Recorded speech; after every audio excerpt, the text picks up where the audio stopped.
Welcome to this second part of the interview with Patience Wambugu, who is a student at the Indiana University, Indianapolis. We are tracing her journey from Kenya to the US and beyond. We want to find out about her dreams, her aspirations. We want to find out a little bit more whether she's been able to meet any challenges this far. But she seems to be killing it the way they, the way they say it here. Yeah. So, Patience. Yeah. I mean, your name says it all. You must be patient. But I wonder, how was it? Was it a really an easy experience when you came to the US? Landing or before? Before. No, before and after, yeah. Yeah. I think before it needed a lot of faith.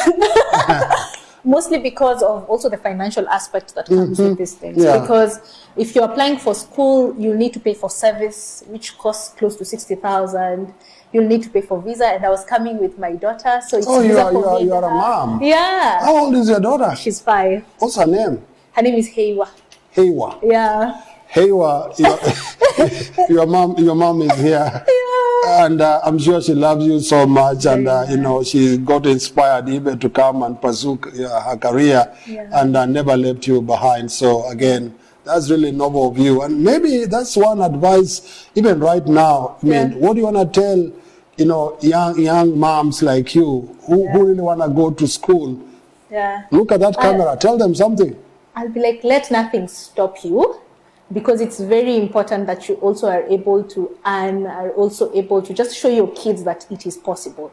So I'm thinking, let nothing stop you. If you feel like you're in a situation where, or maybe even in a relationship where you need to leave sometimes to be able to go to the next level, it's okay. It's okay to pass. To take the next leap. Yeah, your dreams. Yeah, your dreams are valid. Yeah, no matter what point you are at in life. When you have a young child, when they're growing, they're valid, because you don't want to get to the end of life. I used to say, I don't want to get to the point where I tell my daughter, it's because of you I didn't pursue my dream.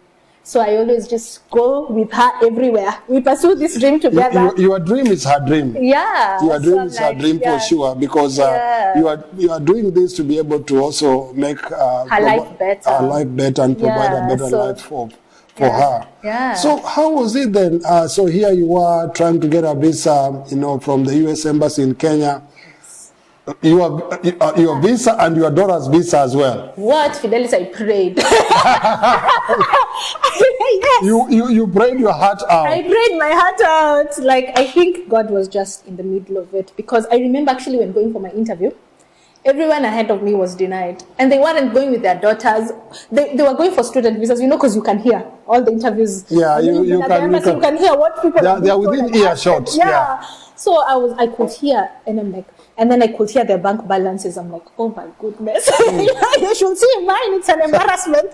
So first person denied, second denied. And it's student visas, they're not going with their children. Some have their children still staying in Kenya, denied. And I just told God, me and you are doing this together. I have my daughter, let's do this. So when I went to the window, asked just a few questions, and she was like, welcome to the United States. Wow. I didn't even know what to do. You wondered whether to cry or... Yeah, I think I froze for like a minute. I was like, what? It happened. Yeah, so viewers, if you are watching right now and you want to come to the United States to study and you have a child, there's a case study right here. Patience Wambugu was able to be given both an F1 and F2 visa at her first application to come to the United States to study without even having a job, really. Because she was coming to study. And so these things are valid. And I think she's mentioned the word prayer severally. So you got to believe in what you believe. But the thing that comes first is you must have a dream. You must have a dream to want to pursue your career and better the life of your kids. So there you are. You've been given a visa, the green slip, right? Oh, yes. I'm telling you, people saw me and they just smiled with me, the ones who are remaining in the line. I hope it was hope for someone else. And then everyone who was praying with me, because I had many, like, we had a Bible study group. Wow. Praying for me. So I just told them I got the visa. They called, they were happy, like it was a celebration because we know how long it took to get there. And in fact, when we got to the window and the visa officer said hi to my daughter, she was like, hi. So it was really wonderful. So it's now saying, now I have the green slip, now what next? And then, just thinking, okay, Patience, you're crazy, what are you doing? But I'm like, okay, now we have the slip. Yeah. I really thank God for that. So after that, now it's now figuring out in terms of where am I going to live, how am I going to get that plane ticket and all that. So and it costs money. Yeah, and it costs money. Yeah. Now it's two of you. Yeah, and it's two of us. But I had prayed. I had told God, may Indianapolis accept us, or maybe meet friendly people. And for sure, we have met a lot of people we can call family here. Good. So I really think my faith played a big part. Just my walk with God played a big part in it. They say you must believe in the true God, and and your dreams will become true. That's true. We did this together, so I can for sure give thanks to God for that, because I've just seen him, because I was really scared. I was like, the way you hear funny stories about people when they come to America and how they struggle. I was like, God, please help me. I don't want to be in that position. Yeah, and really. But then you come and land here. Yes. I'm sure you had to pray again, right? Yes. The culture shock. Actually, the funniest one I have, I washed the house with a duster. Okay. And then, I don't know. By a duster, you mean just a... Yeah, like actually bending and washing. Yeah. The rag, actually. The way we used to do it in Africa. In Africa, yeah. Because I have this funny belief that the mop does not make the house clean. so it's maybe you are right, but maybe not, yeah. Yeah, so I washed with the rag, and then I wanted to hang it outside. That's what only to realize there's no even place to hang my clothes. No, we don't. We dry all our clothes. That shocked me. That's a shocker. I'm just like, oh my. So it means when I wash clothes, they don't need the sun. So in my head, I'm like, but clothes need the sun. Need the sun, yeah. Yeah. So there was one. If you are watching, listen to that. It's not a laughing matter. She's laughing now, but I'm sure it wasn't a laughing matter then. Yeah. Trying to dry clothes on the outside, from the outside. Yeah. In many cities, pretty much all over the US, we do not dry clothes outside like it's typical in Africa, where we hang clothes in the sun to dry. But here, there is a dryer. Yeah, there's a dryer. And you found one eventually. Yes. And I was like, oh my, it dries my clothes. Wow. Wow. Yeah. And then the food.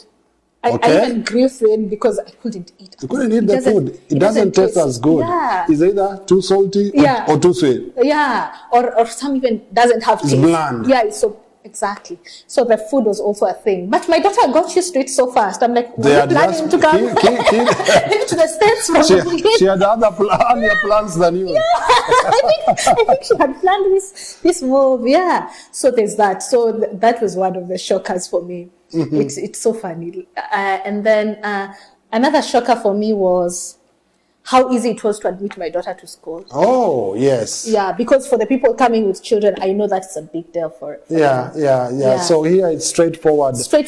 Many schools, you don't pay anything for school. Yeah. You just simply go register your kid and they're simply taken to school. Exactly. Just like that.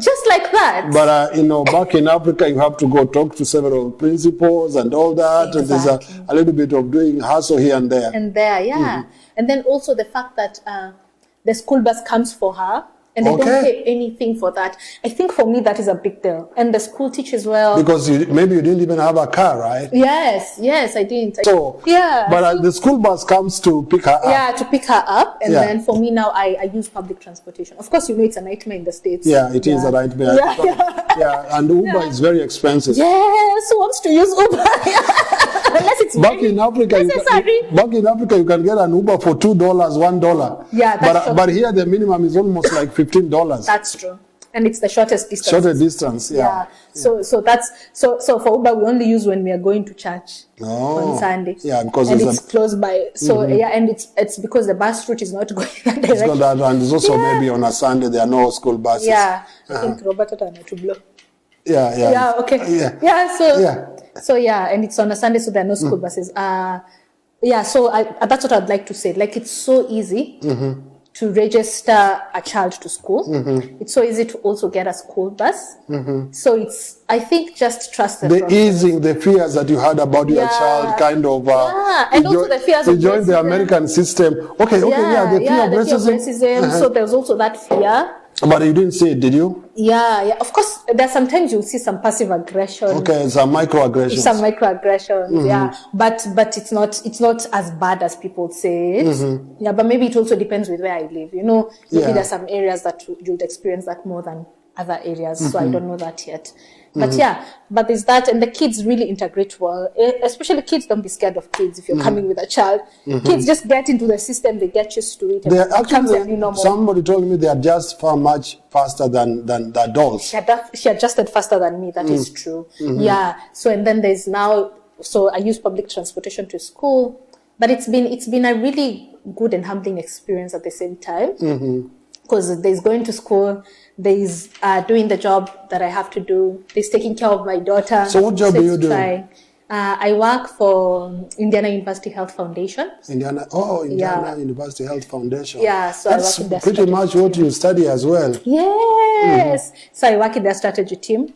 I'm a graduate assistant in the strategy team. So it's been, it's also been good. I really also enjoy the work environment here. Just being able to see people come to your level and not feel like you don't know anything. People are not bossy at all. Like so that's very shocking. Like for me, You are used to maybe some work culture in some work Africa, culture, like where their levels. There are levels, even the parking spots, etc. There's a lot of kind of levelizing or stratification of positions, etc. That's so true. But here, no, I didn't find any of that.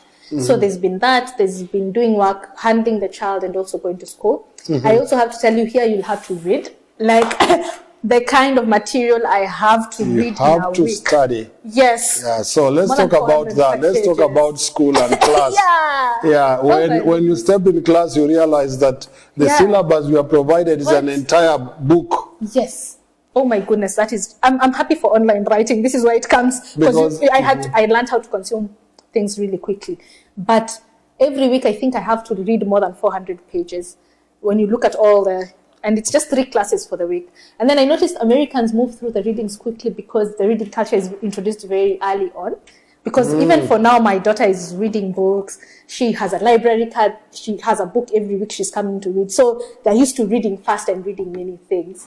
So for us guys, who you just read something small and it's good to go, it's a challenge. We have to adapt and realize that we have to encourage our kids to read books very early on. Yes. Because later in life, it's important. Material that you need to grasp and retain is a lot within a very short period of time. Oh my, yes. Yeah, and now that we are going towards our finals, as we were having a conversation earlier, now sleep is the problem. You can't sleep. Every time I'm sleeping, I'm thinking, I need to read. You need to read. You need to study for something. That. And of course you want to do your best. And to stay in a scholarship, of course, you have to pass. Of course. So if you want to succeed here, you want to retain, to maintain your status, you must pass your exams. And you have to maintain your scholarship as well by, excelling in your exams. Yes, that is very true. Yeah. Wow. So viewers, you're watching Diaspora Scholars TV. This is the story of Patience Wambugu, who left Kenya to come to the US with her daughter.